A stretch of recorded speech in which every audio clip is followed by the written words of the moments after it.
திமுக ஆட்சியின் 5வது ஆண்டு தொடங்குவதையொட்டி அண்ணா கலைஞர் நினைவிடங்களில் மரியாதை செலுத்திய முதலமைச்சர் 214 புதிய பேருந்துகளை கொடியசைத்து தொடங்கி வைத்தார்.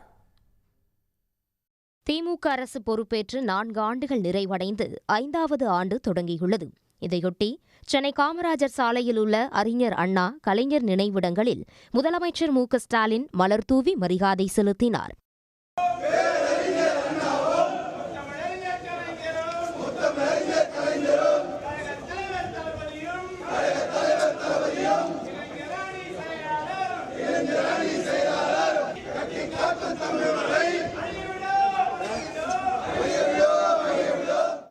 தொடர்ந்து தீவுத்திடலில் நடைபெற்ற நிகழ்ச்சியில் பங்கேற்ற முதலமைச்சர் 214 புதிய பேருந்துகளை கொடியசைத்து தொடங்கி வைத்தார். பின்னர் புதிய பேருந்துகளை பார்வையிட்ட முதலமைச்சர் நடத்துனர் மற்றும் ஓட்டுநர்களுடன் கலந்துரையாடினார். பின்னர் காரில் ஏறி புறப்பட்ட முதலமைச்சர் போக்குவரத்து தொழிலாளர்களை கண்டதும் இறங்கி வந்து நலம் விசாரித்தார்.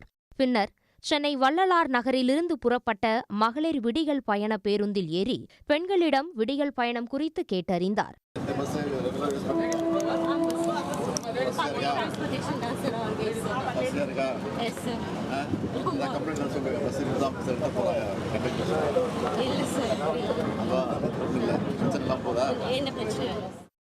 இந்த நிகழ்ச்சிகளில் துணை முதலமைச்சர் உதயநிதி ஸ்டாலின், நாடாளுமன்ற உறுப்பினர் டி.ஆர். பாலு, அமைச்சர்கள் சிவசங்கர், சேகர்பாபு உள்ளிட்டோர் கலந்து கொண்டனர். உடனுக்குடன் செய்திகளை தெரிந்து கொள்ள சன் நியூஸ் பெல் ஐகானை கிளிக் பண்ணுங்க.